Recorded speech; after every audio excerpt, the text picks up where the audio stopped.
Hello everyone, मैं हूं आपकी होस्ट पूर्ति और आप सुन रहे हैं द पूर्ति पॉड्स। तो आज मैं एक ऐसी स्टोरी लेकर आई हूं जो या तो आपको डरा सकती है या जगा सकती है। जस्ट इमेजिन, आप सुबह उठते हैं, उठकर अपना बैंक अकाउंट चेक करते हैं और क्या देखते हैं कि आपके बैंक अकाउंट में जो लाखों रुपए आपने रखे हुए थे वो सब गायब। और डर के मारे घबराए हुए आप पुलिस के पास पहुंचते हैं, पुलिस को जाकर सब कुछ बताते हैं और इतने में पुलिस क्या जवाब देती है आपको कि ये एक नया स्कैम है। तो आज का हमारा एपिसोड है द ग्रेट इंडियन स्कैम 2025, एक ऐसा टॉपिक जो हर घर, हर फोन और हर वॉलेट को डायरेक्टली टच करता है।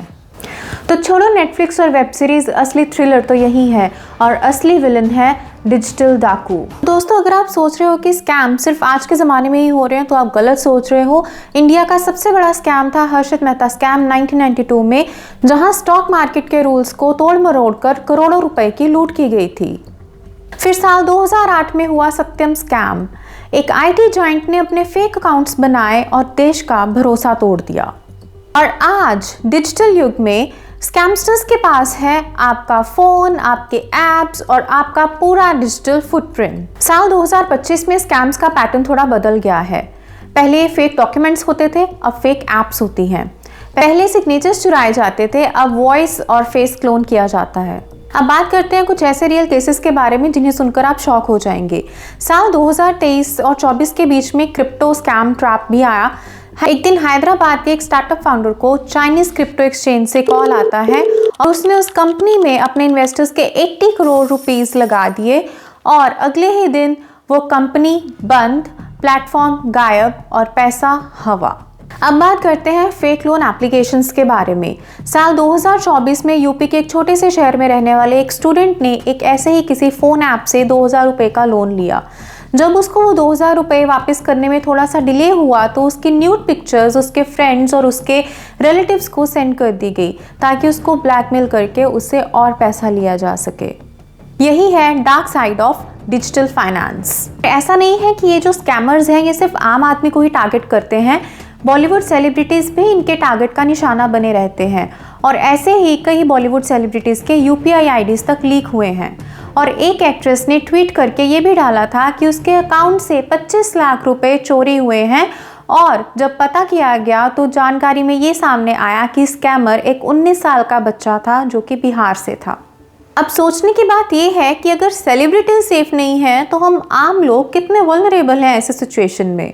आपने सुना होगा कि बदलते ज़माने के साथ जैसे ही एआई आया है ये दुनिया बदल रहा है, पर आपने ये नहीं सुना होगा कि ये जो एआई है ये स्कैमस्टर्स के लिए एक वरदान बनकर आया है। नाउ जस्ट इमेजिन कि आपको एक कॉल आता है और उस सामने से आपके भाई या आपके किसी भी रिलेटिव या किसी फ्रेंड की आवाज़ होती है और वो आपको कहते हैं आगे से कि जल्दी से पैसे भेज, मुझे अर्जेंटली चाहिए, और आप बिना सोचे समझे पैसे ट्रांसफ़र भी कर देते हो। पर असल में वो पैसे जाते हैं स्कैमर्स के पास क्योंकि वो यूज़ करते हैं वॉइस क्लोन और जिसे बनाने में एआई उनकी पूरी हेल्प करता है। और सिर्फ वॉइस क्लोनिंग नहीं, डीप फेक पिक्चर्स और इवन वीडियोस तक बन चुके हैं। डीप फेक वीडियो में जैसे कि आपको किसी सेलिब्रिटी या किसी पॉलिटिशियन का वीडियो दिखेगा जिसमें वो कोई स्कीम प्रमोट कर रहे हैं और आप बिना सोचे समझे, बिना तहकीकात किए उसमें अपने करोड़ों रुपए इन्वेस्ट कर देंगे। पर असल में वो स्कीम गवर्नमेंट की तरफ से नहीं, कोई लीगल स्कीम नहीं, बल्कि एक स्कैम है। आप ज़रा सोच कर देखिए कि एक दिन एआई ने आपकी पूरी की पूरी बैंक की कस्टमर सर्विस को फेक कर दिया है, यानी कि उसके ऊपर अपना कब्जा कर लिया है। आपको सब कुछ रियल लगेगा, कॉल्स भी जेन्युइन लगेंगी, ऐप भी सही लगेगा और आपका सारा पैसा सीधा डार्क वेब वॉलेट में चला जाएगा। एक इंटरेस्टिंग बात यह है कि स्कैम्स कभी भी लॉजिक पे नहीं बल्कि इमोशंस पे चलते हैं, जैसे ग्रीड, फेयर और अर्जेंसी। ग्रीड, जल्दी पैसा कमाने की इच्छा। फेयर, पुलिस नोटिस का डर या लोन के डिफॉल्ट होने का डर। अर्जेंसी, अभी करो नहीं तो हाथ से टाइम निकल जाएगा। इन्हीं सब चक्करों के कारण एजुकेटेड लोग भी इन सब स्कैम्स में फंस जाते हैं। और अगर आपको लगता है कि मैं स्मार्ट हूँ, मुझे कोई बेवकूफ़ नहीं बना सकता, तो यही ओवर कॉन्फिडेंस है स्कैमर्स का सबसे बड़ा वेपन। तो इसका क्या सोल्यूशन है? कुछ बेसिक सी चीज़ें हैं जो आपको याद रखनी है। अपने OTP और UPI पिन्स कभी शेयर मत करो। किसी भी रैंडम लिंक के ऊपर क्लिक मत करो। अगर कोई too good to be true offer आती है तो समझ लो कि ये स्कैम है।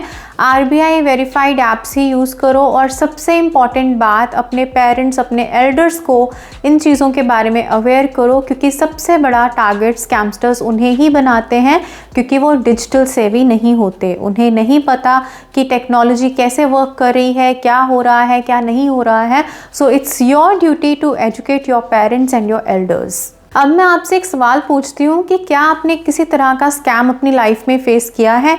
क्या आपके किसी दोस्त या रिश्तेदार का पैसा इसी तरह किसी स्कैम के थ्रू गया है?